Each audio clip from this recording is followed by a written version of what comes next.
बिस्मिल्लाहिर्रहमानिर्रहीम। Dear students, कैसे आप? उम्मीद है कि आप सब ठीक होंगे। आज का जो हमारा टॉपिक है वो है resolution of the force from the 9th class, chapter number 4। Resolution का मतलब होता है किसी चीज़ को तोड़ देना, रिजॉल्व कर देना, तहलील कर देना। तो यही हमारे पास है कि splitting up of a force into two mutually perpendicular component, कि अगर फोर्स को तोड़ दिया जाए उसके कंपोनेंट्स में जो आपस में 90 के एंगल बना रहे हों, इस card resolution of the force. तो उसे हम किसका नाम देते हैं? रेजोल्यूशन ऑफ फोर्स का नाम देते हैं। तो आप इसी को एक्सप्लेन करने के लिए कि फोर्स की हमने बात की, तो फर्ज करते हैं हमारे पास एक फोर्स एफ है जो कोई भी एंगल थीटा बना रही है विद एक्स एक्सिस के साथ, और इसे हमने डिनोट किया हुआ है ओ ए से। तो consider force F represented by ये line O A making an angle theta with the x axis. ये एक्स एक्सिस के साथ एंगल कौन सा बना रही है? थीटा बना रही है। अब इसके कंपोनेंट बनाने के लिए हमने पॉइंट ए से परपेंडिकुलर ड्रा किया। जब पॉइंट ए से परपेंडिकुलर ड्रा करेंगे किस पर? एक्स एक्सिस पर, तो ए बी, तो फिर हमारे पास यही फोर्स, इसके दो कंपोनेंट बन जाएंगे, एक एफ एक्स और एक एफ वाई। तो अब ये कि अब क्योंकि ये एफ एक्स और एफ वाई किसके कंपोनेंट है? एफ के, इसलिए एफ जो है या ओ ए क्या है? इसका रिजल्टेंट वेक्टर है। और according to head to tail rule भी हम यही कहते हैं कि अगर फर्ज करते हैं पहले वेक्टर का हेड दूसरे वेक्टर की टेल से मिला दिया जाए, तो पहले वेक्टर की टेल को आखिरी वेक्टर के हेड से मिलाने वाला जो वेक्टर होता है उसे हम रिजल्टेंट वेक्टर कहते हैं। तो इसलिए हमारे पास ये अब ओ ए रिजल्टेंट वेक्टर है किसका? ओ बी और बी ए का। तो O A is equal to O B plus B A, यानी कि ये रिजल्टेंट वेक्टर है। तो अब हमारे पास यही कि देखा जाए अगर, तो ए बी और ओ बी के दरमियान एंगल कौन सा है? 90 का है। The component O B and B A are perpendicular to each other, they are called perpendicular component of the O A, इसलिए हम इसे परपेंडिकुलर कंपोनेंट भी कहते हैं।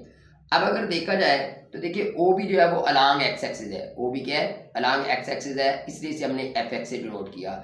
और बी ए जो है या ए बी जो है ये अलोंग वाई एक्सिस है, तो इसे हमने किससे डिनोट किया? एफ वाई से। तो यही बात हम यहाँ कह रहे हैं कि O B is equal to X component of the F is equal to F X, B A is equal to Y component of the F is equal to F Y. तो इसलिए यानी कि हमने ए को एफ एक्स से denote किया और ए को हमने एफ वाई से डिनोट किया। अब एफ एक्स और एफ वाई की अगर हम वैल्यू कैलकुलेट करना चाहते हैं, इसकी मैग्नीट्यूड कैलकुलेट करना चाह रहे हैं, तो फिर इसके लिए हमें राइट ट्राइंगल को यानी कि लॉ जो है उसे यूज करना पड़ेगा। अब देखा जाए तो अगर ओ A is equal to F के बराबर है और ओ बी एफ एक्स के बराबर है और बी ए एफ वाई के बराबर है, तो रिजल्टेंट बन गया F is equal to F X plus F Y के बराबर आ गया। यहाँ से भी देख लिया जाए तो ओ ए एफ के बराबर है, ओ बी एफ एक्स के बराबर है, ए बी एफ वाई के बराबर है, तो इसलिए F is equal to F X plus F Y. तो अब ये कि the magnitude of the F X and F Y can be calculated by using the trigonometric ratio. अब अगर एफ एक्स और एफ वाई की वैल्यू निकालना चाहते हैं तो उसके लिए हमें क्या चाहिए? ट्रिग्नोमेट्रिक रेशियो चाहिए। तो अब ट्रिग्नोमेट्रिक रेशियो क्या होती है? Sine theta, cos theta and tan theta. तो अब अगर हम देखा जाए कॉस थीटा की बात करते हैं, तो कॉस थीटा हमेशा होता है बेस ओवर हाइपोटेन्यूज। अब ये देखिए ओ बी इसमें बेस है, ए बी परपेंडिकुलर है, और ये जो है ये हाइपोटेन्यूज है, यानी कि हाई बेस हम कहते हैं कि यानी कि जो थीटा के साथ वाला होता है ये हमेशा बेस होता है, जो थीटा के सामने वाला होता है ये हमेशा परपेंडिकुलर होता है, और ये हमारे पास इसका यानी कि जो है ये हाइपोटेन्यूज है। तो इसलिए हमारे पास देखा जाए अगर कास की बात की जाए तो इसका फार्मूला होता है बेस ओवर हाइट। इसका फार्मूला क्या है? Base over height. अब बेस क्या है? ओ बी एफ एक्स के बराबर है। हाइट क्या है? ओ ए जो एफ से डिनोट कर रहे हैं, तो इसलिए O B divided by O A cos theta, यानी कि बेस की जगह पर उसकी वैल्यू पुट कर दी, हाइट की जगह पर उसकी वैल्यू पुट कर दी।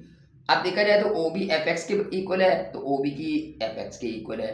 ओ A is equal to F है, तो O A is equal to F है। तो इसलिए हमारे पास जब वैल्यूज पुट करते हैं, एफ जो मल्टीप्लाई है डिवाइड है तो क्या होगा? मल्टीप्लाई होगा। तो F cos theta is equal to F X. तो इसलिए हमारे पास स्टैंडर्ड बन गया कि जहां पर भी एक्स कंपोनेंट आएंगे उसके लिए हमेशा हम एफ कॉस थीटा यूज करते हैं। एंगल उसने हमें दिया हुआ है, जब इसकी वैल्यू यहाँ पर पुट करेंगे तो यहाँ से हम उसकी कंपोनेंट की वैल्यू निकाल सकते हैं। इस तरह सिमिलरली अगर साइन थीटा की बात करें तो साइन थीटा का फार्मूला होता है परपेंडिकुलर ओवर हाइपोटेन्यूज। अब परपेंडिकुलर इसमें परपेंडिकुलर ओवर हाइपोटेन्यूज। परपेंडिकुलर क्या होता है? थीटा के सामने वाला परपेंडिकुलर होता है, इसलिए हमने थीटा के सामने वाला यानी कि वही ए बी, और हाइपोटेन्यूज क्या है? ओ ए, तो इसलिए हमारे पास ओ ए पुट कर दिया। ए बी किसके इक्वल है? एफ वाई के इक्वल है, तो उसकी जगह पर एफ वाई पुट कर दिया। यानी कि ओ ए किसके इक्वल है, एफ के इक्वल है, तो उसकी जगह पर क्या पुट कर दिया, एफ पुट कर दिया। तो इसलिए अब हमारे पास जो है, यानी कि अगर सारे को कैलकुलेट करते हैं तो फिर क्या आ जाएगा, F Y is equal to F sine theta, जो डिवाइड है वो हमारे पास क्या हो जाएगा, यानी कि वो मल्टीप्लाई हो जाएगा। तो इसलिए F Y is equal to क्या आ गया, एफ साइन थीटा। तो बेटा इसी तरह हम इसके यानी कि फोर्स निकालना चाहते हैं तो हम फोर्स जो है वो इजीली कैलकुलेट कर सकते हैं। यानी कि अब हमें अगर फोर्स की वैल्यू दे दी जाए और थीटा की वैल्यू दे दी जाए तो हम उसके कंपोनेंट की वैल्यू निकाल सकते हैं। एफ एक्स अलांग एक्सेस भी निकाल सकते हैं, F Y along Y axis भी हम उसकी वैल्यू निकाल सकते हैं। और यानी कि ये अब हम जो ट्रिग्नोमेट्रिक फार्मूला लगा रहे हैं, रेशियो लगा रहे हैं, ये कब लगा रहे हैं, जब हमारे पास ये 90 का एंगल बन रहा है।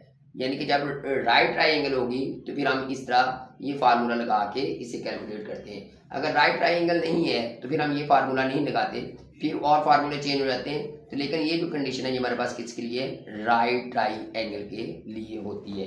तो अब यानी कि इसी से आगे कि हमारे पास कंपोनेंट अगर दिए हुए हैं तो उससे फोर्स कैसे निकालते हैं, और उसके लिए फिर यानी कि हम पाइथागोरस थ्योरम की बात करेंगे, वो नेक्स्ट टॉपिक में बात करेंगे। तो यहाँ तक बात उम्मीद है कि बेटा आपको समझ आ गई होगी। ये आपका इम्पोर्टेंट टॉपिक है बोर्ड के पॉइंट ऑफ व्यू से। इससे रिलेटेड या तो ये लॉन्ग आ जाता है या इससे रिलेटेड न्यूमेरिकल आ जाता है, लेकिन कुछ ना कुछ इससे रिलेटेड ज़रूर दे देता है। तो बेटा अब फिर भी अगर कोई क्वेश्चन हो तो उसे कमेंट्स बॉक्स में ज़रूर लिखिएगा। अगर वीडियो अच्छी लगी हो तो इसे लाइक करें, इसे शेयर करें, सब्सक्राइब करें, और अपना ख्याल रखिएगा। नेक्स्ट वीडियो के साथ फिर मिलेंगे, तब तक के लिए वस्सलाम।